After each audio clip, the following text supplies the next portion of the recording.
Assalamualaikum Ustaz. Waalaikumsalam warahmatullahi wabarakatuh. Nah, gimana kabarnya Ustaz hari ini? Alhamdulillah baik Mas. Diberi nikmat yang banyak oleh Allah dan kita juga harus bersyukur apa yang Allah karuniakan kepada kita semua sampai hari ini. Alhamdulillah. Tahun baruan kemana kemarin Ustaz? Tahun baru hanya di rumah saja sama anak-anak, sama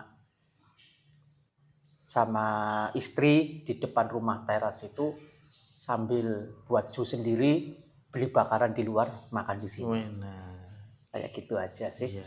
Ini tahun baru 2023 gimana Ustaz? Kan kabarnya ada resesi pangan, resesi ekonomi itu gimana Ustaz ya?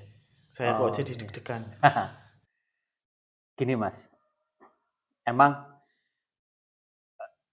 kalau berbicara masalah ekonomi, berbicara masalah pangan, itu sebenarnya saya nggak pakarnya. Cuman saya akan menjelaskan tentang bagaimana sih kita itu menghadapi tahun 2023 disikapi dengan bahagia. Ya emang saya juga dengar kalau melihat di berita di YouTube ada yang menjelaskan hati-hati dengan tahun 2023 karena akan mengalami kesulitan, karena akan mengalami resesi. Dengan artian sepengetahuan saya ya, dari keterangan yang saya lihat dan baca, resesi itu apa? Akan sulit ekonominya. Gitu. Eh, Pembeli nggak ada, pendapatan yang jualan itu juga menurun dan seperti itu. Jadi gini Mas, saya akan memberikan sebuah pandangan dengan sudut pandang agama. Yang pertama, bagaimana kita menghadapi tahun 2023 ini yang katanya resesi dan yang lain-lain.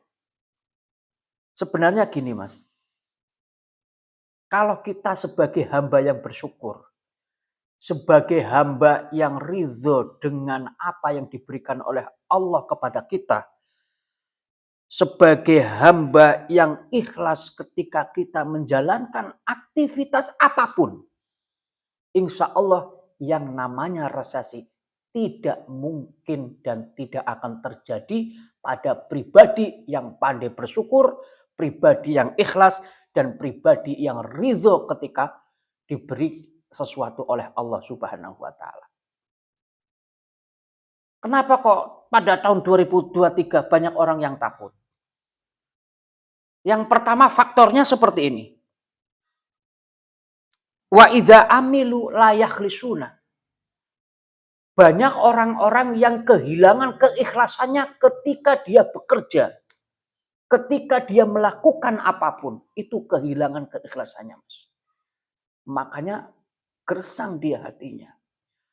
Oh, saya pagi buka toko, malam jam 9 baru tutup. Oh, dapatnya segini-segini saja ya. Kan seperti itu. Saya pun pernah merasakan seperti itu. Ya, kebetulan saya juga berdagang gitu.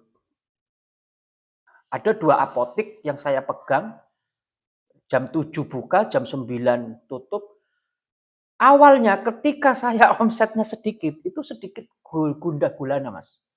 Sedikit gontok dan marah, tapi semakin ke sini, semakin ke sini, semakin ke sini, saya harus ikhlas dan saya harus pandai bersyukur.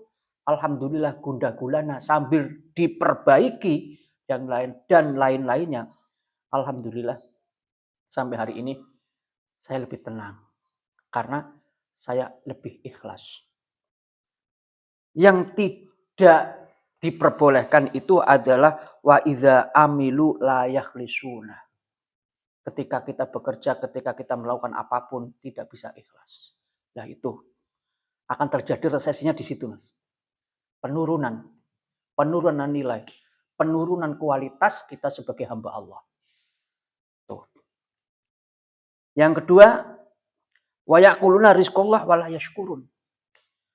Terkadang setiap hari kita sudah dikasih makan, sudah dikasih rezeki oleh Allah, wala yashkurun, akan tetapi tidak bisa bersyukur. Tidak bisa bersyukur.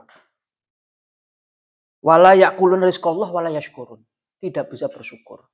Dan makanya yang menganggap tahun ini lebih sulit dari tahun-tahun sebelumnya, ataupun yang menganggap tahun ini akan sulit daripada tahun-tahun yang akan datang, itu satu lagi penyakitnya. Wala yashkurun, tidak mudah untuk bersyukur sama Allah Subhanahu wa taala. Ini hati-hati, Mas. Mas Vika, hati-hati ini. Kita harus jadi hamba yang pandai bersyukur. Insya Allah nanti rahmat Allah, kelimpahan Allah akan diberikan kepada kita lan panjenengan semuanya. Iya kan? Di Quran sudah jelas kok. La azidannakum. Ketika kalian syukur, saya tambahkan nikmatnya. Hari ini penghasilan 1 juta ya mungkin ya. Syukurin, alhamdulillah. Nanti hari besok ataupun bulan depan dikasih 2 juta. Itu nyata kok. Dan itu janji Allah kok. Makanya ketika saya itu mampir ke teman saya Habib Hussein, itu salah satu duriah pondok pesantren Peterongan, itu pesan saya gini, Mas Rastani sampean itu harus pandai bersyukur. Kalau sabar insya Allah bisa. Sabar itu banyak orang yang bisa. Itu pesannya seperti itu, Mas. Buktinya apa, Bib? Buktinya kalau sampean nggak bisa sabar, mungkin sampean setiap hari cekcok sama istri. Iya kan?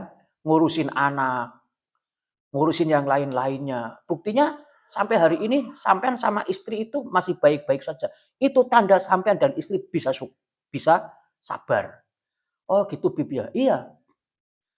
Tapi belum tentu sampean itu bisa bersyukur. Buktinya apa? Ketika masih dikasih rezeki oleh Allah satu hari 200 sampai 500, minta lagi yang lebih banyak. Oh gitu. Oh iya. Ya juga, dan saya rasakan seperti itu. Makanya antara sabar dan syukur ini sulit semua, tapi syukur jauh lebih sulit daripada sabar. Orang buka toko setiap hari itu sudah dikategorikan sabar, Mas.